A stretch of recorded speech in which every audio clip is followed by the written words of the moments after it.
सभी साथियों को प्यार भरा नमस्कार। मैं आपका दोस्त सुनील कालवा एक बार फिर हाजिर हूं आप सभी के सामने एक नई क्लास लेकर। दोस्तों, स्कूल लेक्चरर की इस भर्ती के अंदर हम तैयारी कर रहे हैं चित्रकला विषय की, और मैं आज आपके सामने क्लास नंबर 3 लेकर आया हूं। आज हम पढ़ने वाले हैं साहित्य में कला, यानी चित्रकला के अंदर साहित्य से संबंधित आने वाले जो महत्वपूर्ण प्रश्न हैं, जो पीछे एग्जाम में आ चुके हैं, हम उनको आज पढ़ने वाले हैं।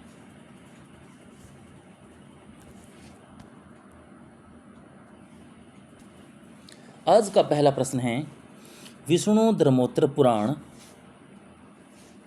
किस काल का है? तो यह विष्णु धर्मोत्तर पुराण जो है गुप्त काल का है।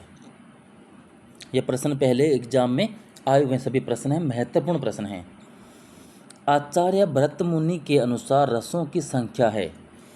तो आचार्य जो भरत मुनि थे उनके अनुसार रसों की संख्या 8 है। उसके बाद रसों की संख्या हम 9 मानते हैं, लेकिन 9वां रस बाद में आया था। पहले भरत मुनि ने केवल 8 रस ही बताए थे।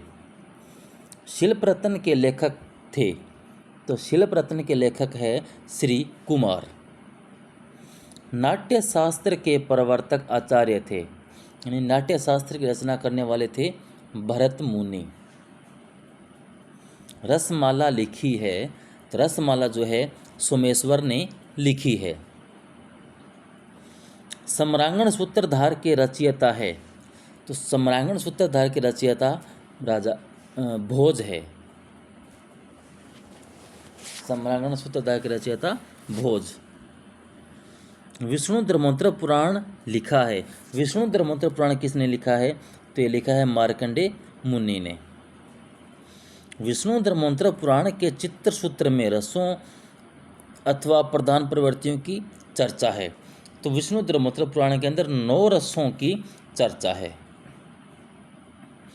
कामसूत्र के रचयिता थे, कामसूत्र की रचना करने वाले थे वात्स्यायन।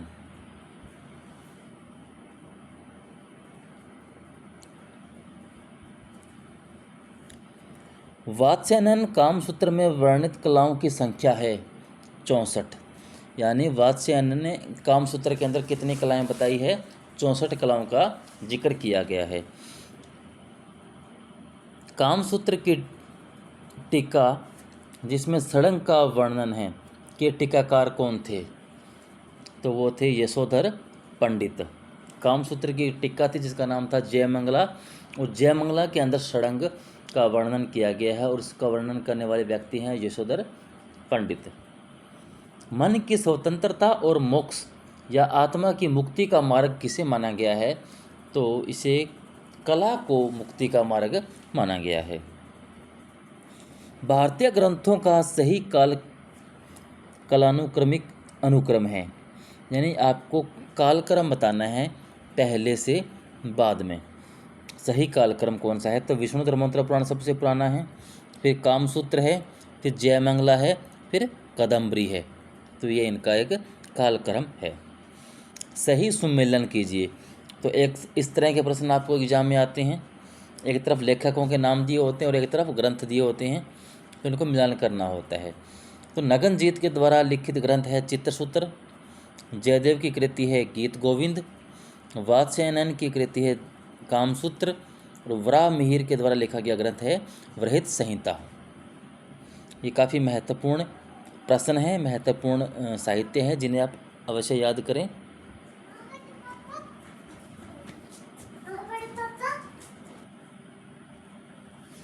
वराह अवतार है, तो वराह जो है विष्णु का अवतार है।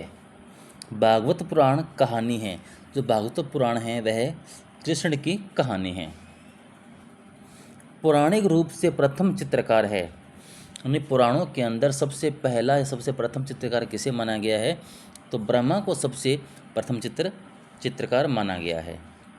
रामायण के रचयिता कौन हैं? तो रामायण के रचयिता महर्षि वाल्मीकि है। चित्रसूत्र का सर्वप्रथम अंग्रेजी भाषा में अनुवाद किया था।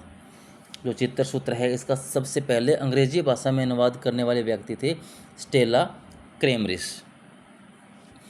वास्तुविद्या और सृजन के देवता किसे माना जाता है? तो वो है विश्वकर्मा। भारतीय ग्रंथों का सही क्रम है, भारतीय ग्रंथों का सही काल क्रम कौन सा है? तो कामसूत्र, अभिज्ञान शकुंतलम, कादम्बरी, अभिनव भारती। तो ये क्या है? भारतीय ग्रंथों का सही कालक्रम है। तो मैंने ये ऐसा प्रश्न पहले भी आया है, अब भी है। आप याद करें तो सबको एक कालक्रम से याद करें, ताकि जब भी इस प्रकार के प्रश्न आए तो आप इनको सही कर पाएँ। कई बार एग्जाम में आता है, एक तरफ सारे ग्रंथ दिए होते हैं, एक समय टाइम पीरियड दिया होता है कि इनका मिलान करो, तब भी कन्फ्यूज हो जाते हो आप। कालक्रम के अनुसार जैसे क्रम में लगाना हो जाए तो कन्फ्यूज हो जाते हो। तो इनको साथ साथ आपको याद रखना है, केवल इनके राइटर याद नहीं रखने, इनका टाइम पीरियड भी याद रखना है कि किस टाइम पर ये ग्रंथ लिखा गया था।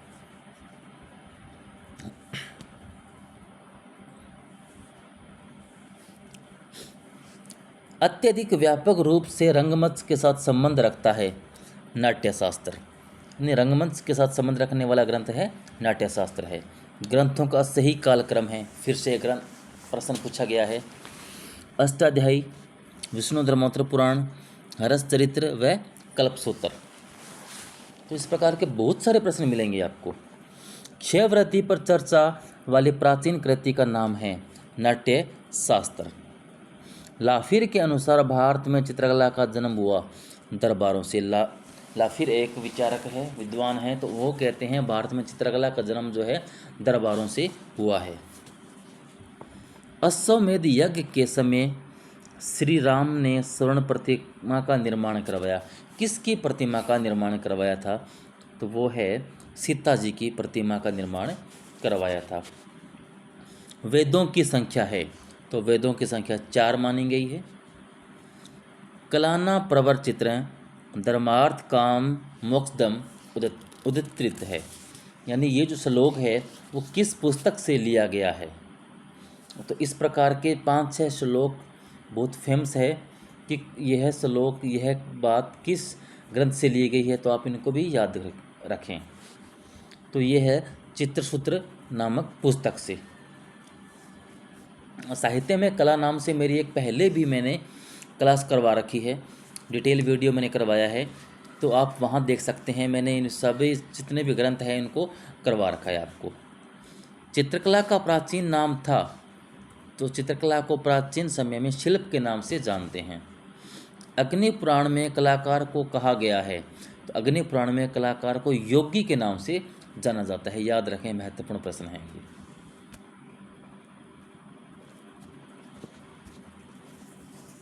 हिंदू धर्म से संबंधित कला कहलाती है, कला दर्शाती है। यानी हिंदू धर्म से संबंधित कला आपको कहाँ देखने को मिलती है? तो उदयगिरि की गुफाएं जो है वहाँ पर आपको हिंदू धर्म से संबंधित कला देखने को मिलती है। पौराणिक रूप से चित्रकला की उत्पत्ति से संबंधित कथा का वर्णन मिलता है। पौराणिक रूप से चित्रकला की उत्पत्ति से संबंधित कथा है जो वर्णन मिलता है, वह मिलता है आपको चित्रलक्षण के अंदर। चित्रलक्षण के अंदर आपको कि चित्रकला का उत्पन्न कैसे हुआ, चित्रकला की उत्पत्ति कैसे हुई, कहाँ से चित्रकला का विकास प्रारंभ हुआ, किसने चित्रकला की शुरुआत की, ये जो एक पौराणिक रूप से जिसकी हम बात करते हैं एक साहित्य के अंदर लिखी गई है, तो वह आपको चित्रसूत्र में देखने को मिलती है। वेदों की रचना हुई थी संस्कृत भाषा में। इंडो आर्य बोला करते थे, यानी इंडो आर्य जो लोग थे वह संस्कृत भाषा में बात करते थे। विष्णु धर्मोत्तर पुराण का अंग्रेजी अनुवाद करने वाले व्यक्ति हैं स्टेला क्रेमरिस। मेघदूत रचना है कालिदास की। अभिज्ञान शकुंतलम के रचयिता कौन है? कालिदास। विष्णु धर्मोत्तर पुराण के चित्र विभाजन के अंतर्गत नहीं आते, तो विष्णु पुराण में चित्र विभाजन के अंतर्गत नहीं आने वाले है वर्णिका। यानी वहाँ पर चित्र विभाजन की कई बातें लिखी गई, इसके अंदर वर्णिका शब्द का प्रयोग नहीं मिलता। चित्रलक्षण के रचयिता कौन है? तो राजा भयजित जो है वो चित्रलक्षण के रचयिता माने जाते हैं।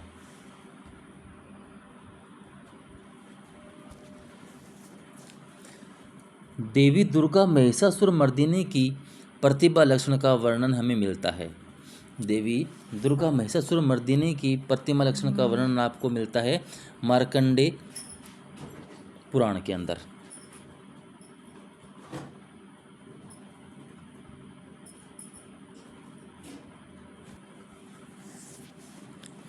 भारतीय ग्रंथ वृहद संहिता के लेखक हैं वराहमिहिर। वृहद संहिता लिखने वाले व्यक्ति कौन हैं? वराहमिहिर। प्राचीन ग्रंथों का सही कालक्रम है वृहद संहिता, कादम्बरी, अभिनव भारती और पंचदशी। ये देखिए 3 से 4 बार आपके सामने ये प्रश्न आया है, तो ये प्रश्न हल्के में मत लीजिएगा। इस प्रकार बहुत सारे प्रश्न आपसे पूछे जाएंगे। नाट्यशास्त्र में उल्लेख किया गया है, नाट्यशास्त्र में 8 रसों का उल्लेख किया गया है। रस सिद्धांत के प्रसिद्ध व्याख्याकार कौन है? अभिनव गुप्त है। संस्कृत मूल पाठ से शुरू होने वाले रस सिद्धांत का विकास हुआ नाट्यशास्त्र से हुआ था। संस्कृत नाट्यशास्त्र पर सबसे पुरानी किताब के लेखक कौन हैं? भरत मुनि हैं।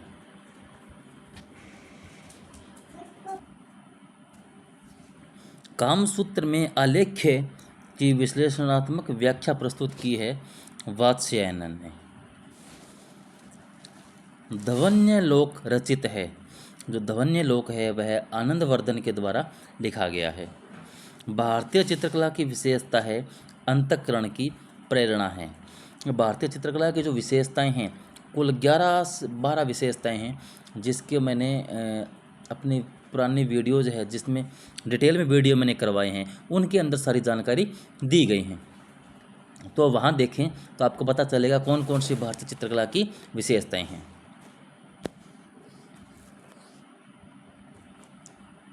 कला शब्द का सर्वप्रथम प्रयोग हुआ था, तो कला शब्द का सर्वप्रथम प्रयोग जो है ऋग्वेद में हुआ है।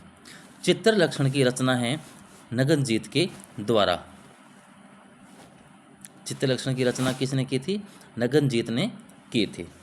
तो दोस्तों इस प्रकार आज हमारी ये क्लास संपन्न हुई, जिसके अंदर हमने पढ़ा साहित्य में कला।